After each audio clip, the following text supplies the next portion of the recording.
ભગવાન કૃષ્ણ આપણને કહે છે કે જીવન ભગવાન કૃષ્ણ 11 વર્ષ ને 52 દિવસ ગોકુળમાં રહ્યા.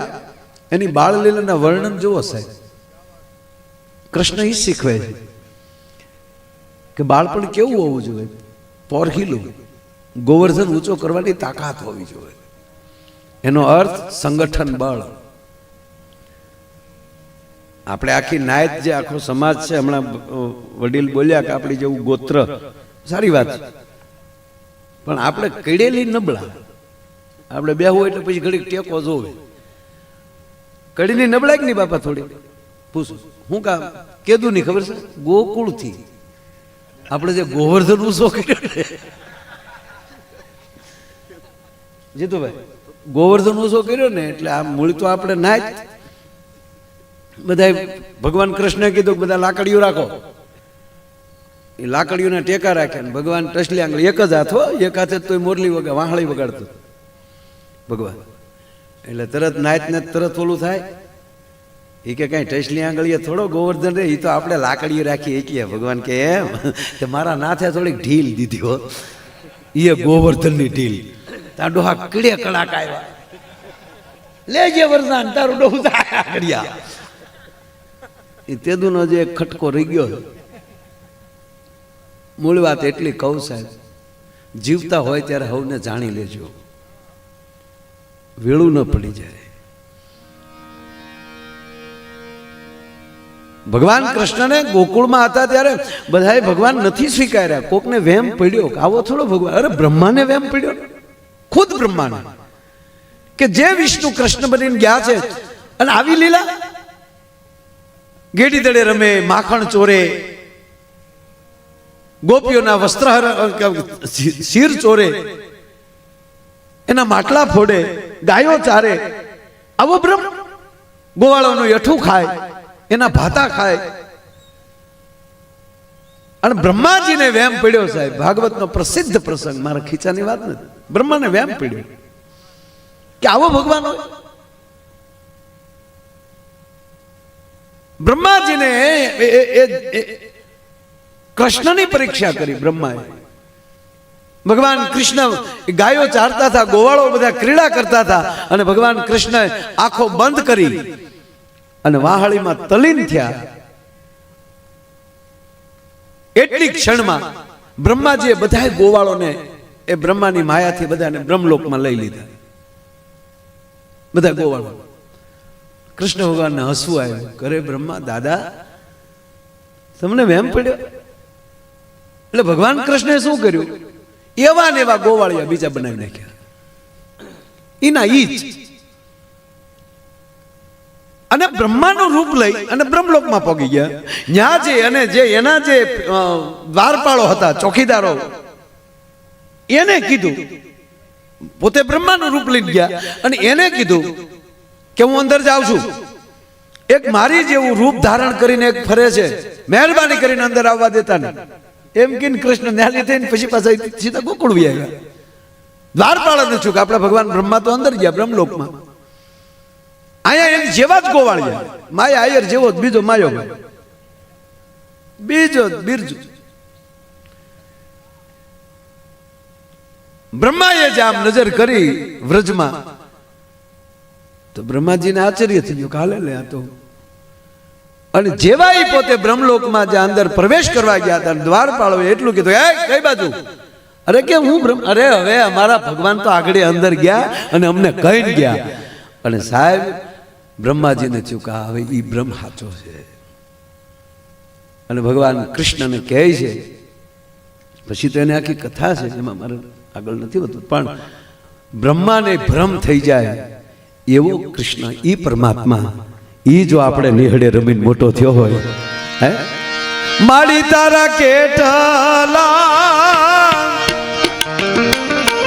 એ જનામણી રે આત્માણી રે નંદરાણી તારા.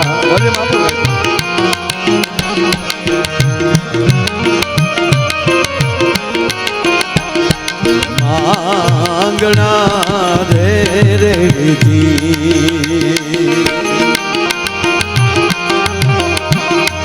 મારી તારા કેટા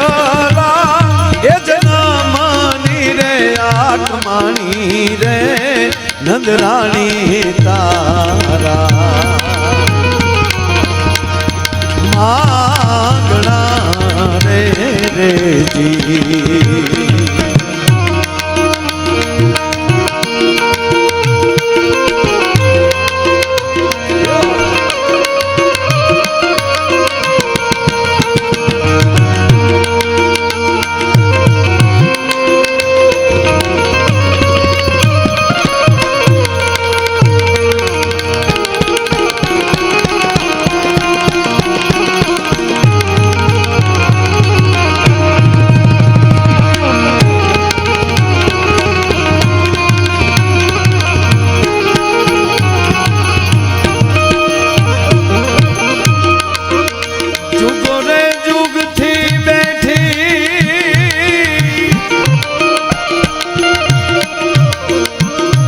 ચોપડાન બાંધી રે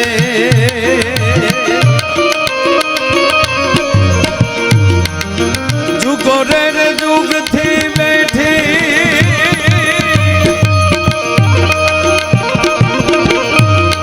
ચોપડાન બાંધી રે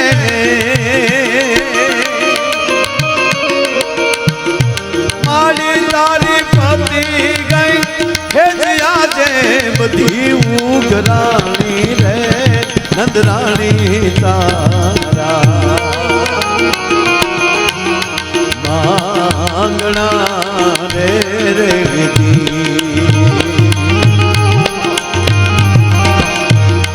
મારી તારા કેટલા એ જન્મની રે આત્માણી રે નંદરાણી તારા માંગણા રે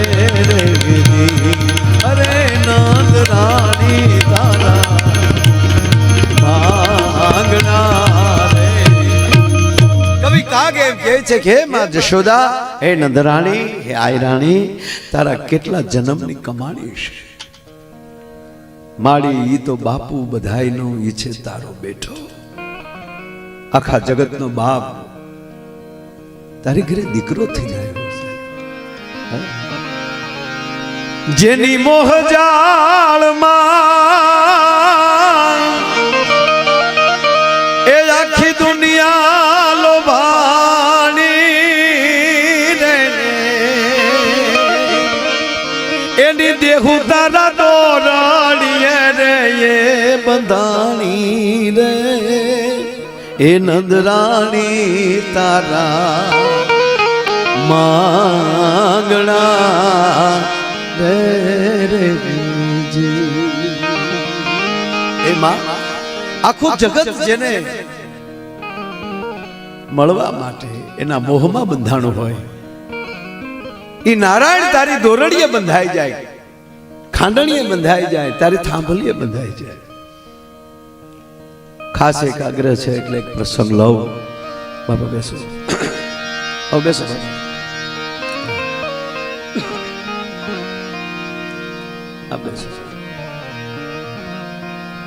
લઈ લો એ પ્રસંગ સાહેબ કારણ કે દરેક પ્રસંગો દરેક પ્રોગ્રામમાં ન આવતા હોય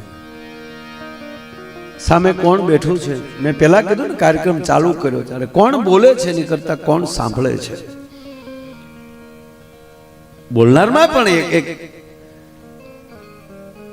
એનો પ્રવેશ ન થાય ત્યાં સુધી તમે એ બોલી ન શકો આ તમને ચોખ્ખું કહું છું કોક આપણે ફરમાશ આપે અને કહે ભાઈ તમે આ ગાઈ નાખો પણ એ જ્યારે અંદરથી દાખલા તરીકે બિરજુભાઈએ પૂરું કર્યું રાઉન્ડ અને પછી જે પાછું લીધું એ કેવું હતું ખબર એ અંદરથી પાછું આવ્યું એને રોકી ન શકાય તમે ઉપવાસ 21 દિવસ રહી શકો ભૂખ્યા રહી શકો તમારી ઉલટીને ન રોકી શકો એને રોકવા જાવ તો મૃત્યુ થાય એમ અમુક વાત જે અંદરથી નીકળે સમસ્ત ગોજિયા પરિવાર જ્યારે આવડું મોટું કાર્ય કરે છે એટલે મેં કંઈક કહેવા જોગ નથી કીધું કારણ કે એક જ્યાં સંબંધ હોય નહીતર બધે પ્રોગ્રામમાં કઈ મારા દીકરાને બધા હારે ન આવતા કહેવાનો મતલબ પણ અહીંયા એક ફરજ પડે મારી કરતા વધારે ભીખુભાઈ સાથે મારી ભરત હોય. અમારે રાજુ સરપંચ અમારો બોરડા, મારા કાકાનો દીકરો. ટૂંકમાં જ્યાં પરિવાર જેવું લાગે જાવું પડે, ફરજ થાય. અને આપણા પરિવારમાં પણ હું કહું તમને કે એકલા બેઠા હોવ, પરિવાર આરે હોવ, તમારા નાના બાળકો સાથે આવી વાતો કરજો. અમારા ભરતની દીકરી છે મંદાકીની, એની દાદો દીકરી બે બેઠા હોય એટલે એ સાહેબ એમ કે દાદા વાર્તા કયો ને. હું હકીકત કહું સાહેબ, વાર્તા કહેતા કહેતા હું છે જ ખોટું બોલું. પછી ભગવાન કૃષ્ણ કાળોંદરીમાં ગયા તો ત્યાં મગર હતો. તરત કે નહીં દાદા, ત્યાં કાળી નાગ હતો. એનો અર્થ એ થાય કે નહીં, એ વાતને સાંભળી છે અને મગજમાં છે. તમારું બાળક ભણીને આવે તો ખાલી એને ટકા સાથે ન લેતા, કેટલો હોશિયાર છે ન લેતા. શિક્ષક શિક્ષણ આપશે, તમારો પરિવાર સંસ્કાર આપશે. તમે એને કેવા સંસ્કાર આપી શકો છો? ઘણી જગ્યાએ વૃદ્ધાશ્રમમાં પ્રોગ્રામ હોય ત્યારે એ માવતરો કગળતા હોય કે મારો દીકરો અવડી મોટી પોસ્ટ ઉપર છે, અમને અહીંયા મૂક્યા છે. ત્યારે હું એને એટલું જ કહું કે તમારા સંતાનની ભૂલ નથી, ભૂલ તમારી છે. તમે થોડાક વીઆઈપી થઈ ગયા છો, બે કામવાળા વધારે રાખ્યા હશે અને એને ઉછેરવામાં, એને મોટા કરવામાં, એને તમે તમારા સમાજમાં એન્ટ્રી પાડવા માટે કે અમારે એટલા અમે તો છોકરાઓને ન તેડીએ, અમારા તો છોકરા રમાડવા વાળા બે છે. જેને તમે નહીં રમાડી શકો, જેને તમે વાલ નહીં આપી શકો, એ જિંદગીમાં તમને વાલ નહીં આપી શકે. તમે પછી બીજે ફરિયાદ ન કરતા. તમે એને કેમ વાલ આપો છો? તમે એને કેમ પ્રેમ કરો છો? પણ મને ગૌરવ એ છે સાહેબ કે આપણા અમુક વરણ અડધો રોટલો ખાઈને હોઈ ગયેલા છે, પણ માવતરને નથી છોડ્યા. એ મોટામાં મોટી વાત છે. આપણા પરિવારને નથી છોડ્યો આપણે. હે, કોરોનામાં ભલે ગમે બન્યું છે, પણ આમાં કયા કેવા પરિવાર છે કે માવતરોને રેઠા નથી મૂક્યા સાહેબ. ફોન આવતા હો કે ડોક્ટરને કહો અમને અંદર જવા દે અમારા બાપુજી પાસે. આપણે એમ કે ભાઈ ના પાડે છે તો રહેવા ગયો ને, શેપ લાગે આનો. ત્યારે માણસો એવું કહેતા કે મારે ફરક તો એ જ પડશે ને, બાપને હારે વયા જાવું. પણ કાળ વયો જાય, કેણી રહી જાય. ઘડીક અમારા બાપના પગ કચરવા જવું.